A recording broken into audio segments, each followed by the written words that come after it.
اگل گیا جو کبھی اگلتے ہی نہیں تھا. آج اس کے چیلے کہتے ہیں اس نے اتنی کتابیں لکھی ہیں، ہم کہتے ہیں کہ کسی سے لکھوائی ہیں اور نام اپنا لکھا ہے، نام خود لکھا ہے اپنا، مگر کتابیں ریسرچ ورک، کمپنی ورک ہے. ریسرچ سکالر ہے، اسسٹنٹ سکالر ہے، ریسرچ اسسٹنٹ ہے اور کام وہ کرتے ہیں اور پوری ٹیم ہے، بہت بڑی بڑی تنخواہیں ہیں. ہاں یہ ہے کہ تنخواہیں یہ دلواتا.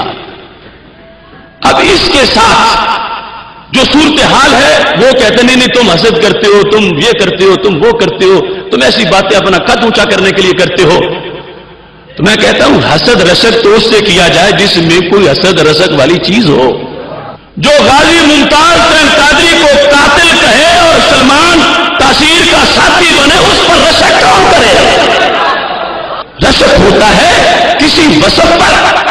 یہ کس چیز کا خواب دیکھتے ہیں لوگ؟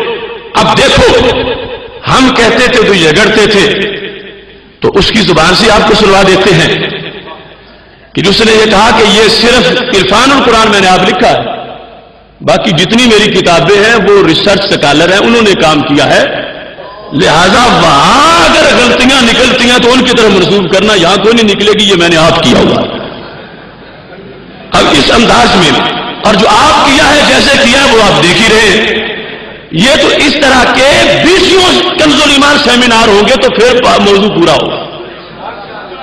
اور ابھی تو ہمارا انشاءاللہ عقیدہ توحید سیمینار ہوگا اور آج داتا کی دہلیز پر اس کا پہلا اعلان کر دیا کہ انشاءاللہ ہفتے اتوار کی درمیانی رات لاہور داتا کے دیس میں چوتھا عقیدہ توحید سیمینار منعقد کیا جائے گا انشاءاللہ.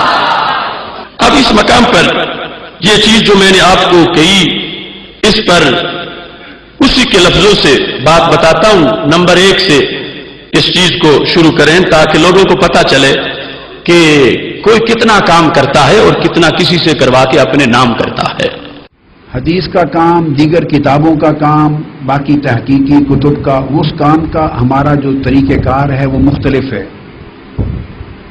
اس سارے کام کو میں ایک ٹیم ورک کے طور پہ مکمل کرتا ہوں. ٹیم ورک کے طور پر پروجیکٹ ہم بچوں میں ریسرچ اسسٹنٹس ہیں، ریسرچ اسکالر ہیں، یہ ساری ریسرچ انسٹیٹیوٹ میں ان میں پروجیکٹ وائز تقسیم کیا ہوتا ہے. اسپیڈ ورک کرتے پھر میرے پاس لاتے، میں اسپیڈ ورک کر کے ان کو دیتا ہوں، یہ میرے پاس لاتے ہیں، پھر میٹیریل دیتا ہوں، پھر بکس دیتا ہوں، مسودے دیتا ہوں، یہ ریسرچ کرتے ہیں، اس کو رائٹ ڈاؤن کرتے ہیں. کچھ کیسٹوں سے لکھنے والا ہوتا ہے، کچھ کتابوں سے، تو وہ آنا جانا میرے طرف ان کا رہتا ہے اور میری ہدایت میں یہ کام تکمیل پذیر ہوتا رہتا ہے. جب آخری مرحلوں کے قریب آتا ہے تو پھر میں باری باری ایک ایک پروجیکٹ کو سہارا لے لیتا ہوں تکمیل کرنے کے لیے. تو یہ موضوعات اس طرح ٹیم ورک کی شکل میں ان ریسرچ اسکالرز کے ساتھ ہر پروجیکٹ کو سیپریٹ کر کے تو میں اس طرح چلاتا ہوں. ترجمہ قرآن اور تفسیر قرآن کا کام ایسا ہے کہ جس میں کوئی ٹیم ورک سرے سے انوالو نہیں ہوتا. دوبارہ سنا دے ایک مرتبہ تاکہ سب کو پتہ چل جائے اچھی طرح. حدیث کا کام، دیگر کتابوں کا کام، باقی تحقیقی کتب کا، اس کام کا ہمارا جو طریقہ کار ہے وہ مختلف ہے. اس سارے کام کو میں ایک ٹیم ورک کے طور پہ مکمل کرتا ہوں. پروجیکٹ ہم بچوں میں ریسرچ اسسٹنٹس ہیں، ریسرچ اسکالر ہیں، یہ ساری ریسرچ انسٹیٹیوٹ میں ان میں پروجیکٹ وائز تقسیم کیا ہوتا ہے. اسپیڈ ورک کرتے پھر میرے پاس لاتے، میں اسپیڈ ورک کر کے ان کو دیتا ہوں، یہ میرے پاس لاتے ہیں، پھر میٹیریل دیتا ہوں، پھر بکس دیتا ہوں، مسودے دیتا ہوں، یہ ریسرچ کرتے ہیں، اس کو رائٹ ڈاؤن کرتے ہیں. کچھ کیسٹوں سے لکھنے والا ہوتا ہے، کچھ کتابوں سے، تو وہ آنا جانا میرے طرف ان کا رہتا ہے اور میری ہدایت میں یہ کام تکمیل پذیر ہوتا رہتا ہے. جب آخری مرحلوں کے قریب آتا ہے تو پھر میں باری باری ایک ایک پروجیکٹ کو سہارا لے لیتا ہوں تکمیل کرنے کے لیے. تو یہ موضوعات اس طرح ٹیم ورک کی شکل میں ان ریسرچ اسکالرز کے ساتھ ہر پروجیکٹ کو سیپریٹ کر کے تو میں اس طرح چلاتا ہوں. ترجمہ قرآن اور تفسیر قرآن کا کام ایسا ہے کہ جس میں کوئی ٹیم ورک سرے سے انوالو نہیں ہوتا. اب یہاں جو آپ نے دیکھ لیا اور ان لوگوں کو بتائیں کہ یہ تو اقبال جرم ہو چکا ہے اور یہ ہم پہ کوئی اعتراض نہ کرے. اس نے صرف اپنے عرفان القرآن کی داغ بٹھانے کے لیے کہ یہ ہر لفظ میں نے خود لکھا اور یہ میں نے کیا، اس نے اس چیز کو واضح کیا.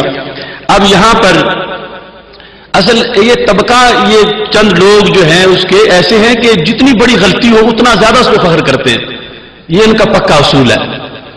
تو اس تقریر میں عرفان القرآن کی انفرادیت ظاہر کرنے کے لیے اس نے کہا میں دو ایک نمونے پیش کرتا ہوں، اور جو اس نے نمونہ پیش کیا ہے کہ یہ عرفان القرآن اور اس کی طرح کا کوئی ترجمہ نہیں ہے، اس نمونے میں بھی کئی کفریات ہیں۔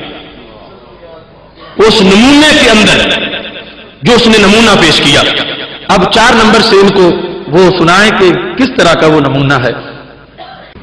وَالنَّجْمِ إِذَا هَوَى مَا ضَلَّ صَاحِبُكُمْ وَمَا غَوَى۔ اردو کے تراجم دیکھیں تو کوئی کر دے تمہارے رفیق، کوئی کر دے تمہارے ساتھی۔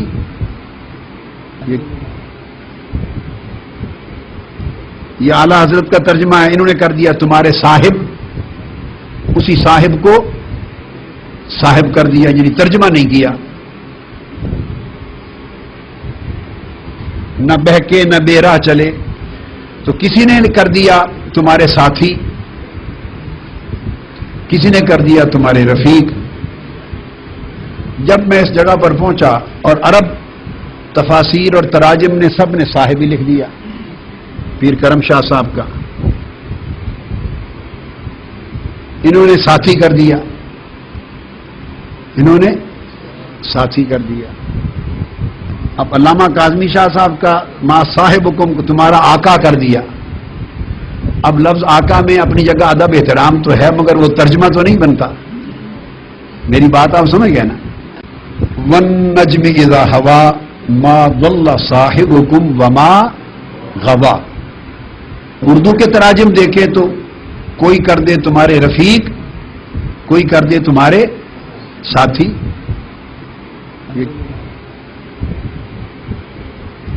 یہ اعلی حضرت کا ترجمہ ہے، انہوں نے کر دیا تمہارے صاحب، اسی صاحب کو صاحب کر دیا، یعنی ترجمہ نہیں کیا۔ نہ بہکے نہ بے راہ چلے، تو کسی نے کر دیا تمہارے ساتھی، کسی نے کر دیا تمہارے رفیق۔ جب میں اس جگہ پر پہنچا اور عرب تفاسیر اور تراجم نے سب نے صاحب ہی لکھ دیا، پیر کرم شاہ صاحب کا، انہوں نے ساتھی کر دیا، انہوں نے ساتھی کر دیا۔ اب علامہ کاظمی شاہ صاحب کا ما صاحبکم کو تمہارا آقا کر دیا۔ اب لفظ آقا میں اپنی جگہ ادب احترام تو ہے، مگر وہ ترجمہ تو نہیں بنتا۔ میری بات آپ سمجھ گئے نا؟ تو آپ یہ دیکھ لیں کہ کس طرح اکابر یعنی اعلی حضرت فاضل بریلوی اور علامہ کاظمی جو ہیں ان کے ترجمے کو پیش کر کے ان کے بارے میں کہ ایک صاحب کا ترجمہ صاحب کر دیا، ترجمہ نہیں کیا، بلکہ آگے جا کر اعلی حضرت کے ترجمے پر معاذ اللہ یہ کہا کہ اس میں توہین ہے رسالت کی۔ اعلی حضرت کے ترجمے پر بے ادبی کا لفظ استعمال کیا کہ یہ جس نے صاحب کر دیا اس میں تو معاذ اللہ توہین ہے۔ ابھی میں وضاحت کروں گا کہ وہ جو اس نے کیا ہے وہ کتنی بڑی غلطی ہے، اور صاحب ہی ترجمہ ہو سکتا ہے یا اس کے قریب قریب جو الفاظ ہیں، لیکن اس کا انداز دیکھو اور جو اس کے چیلے ان کو بتاؤ کہ ہمارے اماموں کے بارے میں کتنے سخت لفظ بولے، توہین کا لفظ، بے ادبی کا لفظ، کہ جو صاحب سے ترجمہ کرے گا تو اس نے تو شان رسالت کو سامنے نہیں رکھا، وہ بھی سنا دوں ان کو اگلے سے۔ تو اب یہاں میرا قلم رک گیا۔ اب صاحب اور رفیق اور ساتھی یہ ترجمہ کرنے کو تو میرا دل تیار نہیں کسی قیمت پہ، کہ صحابہ کرام سے خطاب ہو اور اللہ ان سے کہے تمہارے ساتھی، تمہارے رفیق، تمہارے صاحب، یہ تو قلم تیار نہیں کہ یہ ترجمہ کرے، دل نہیں مانا۔ آقا علیہ السلام شان رسالت کا جو ادب ہے اس کے منافی ہے۔ تو اب یہاں میرا قلم رک گیا۔ اب صاحب اور رفیق اور ساتھی یہ ترجمہ کرنے کو تو میرا دل تیار نہیں کسی قیمت پہ، کہ صحابہ کرام سے خطاب ہو اور اللہ ان سے کہے تمہارے ساتھی، تمہارے رفیق، تمہارے صاحب، یہ تو قلم تیار نہیں کہ یہ ترجمہ کرے، دل نہیں مانا۔ آقا علیہ السلام شان رسالت کا جو ادب ہے اس کے منافی ہے۔ یہ دیکھو صاحب کا جو ترجمہ ہے اس کو معاذ اللہ شان رسالت کے منافی کہا، اور صاحب کا ترجمہ صاحب کے ساتھ اعلیٰ حضرت نے کیا. اعلیٰ حضرت رحمۃ اللہ علیہ کے ترجمے کے لحاظ سے یہ بات کی کہ یہ شان رسالت کے منافی ہے، لیکن اس بیہوش کو یہ پتا نہیں کہ صاحب کا لفظ تو اللہ نے بولا ہے، صاحب کا لفظ تو رب نے خود بولا ہے.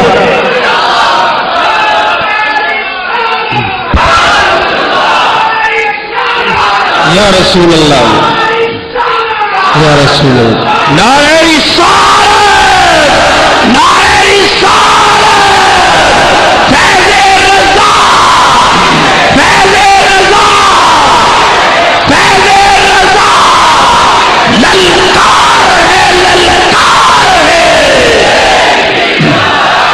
اب بات سوچنے کی ہے، جو اس کے ابھی وکالت کرتے ہیں نا لوگ، ہمارے کچھ ایسے درمیان میں ابھی ہیں، بہت سے لوگ تو برسر پیکار آ گئے، اور علامہ خادم حسین صاحب آپ کے سامنے موجود ہیں، لیکن کچھ لوگ ابھی درمیان میں جو ہے وہ کبھی ادھر دیکھتے ہیں کبھی ادھر دیکھتے ہیں.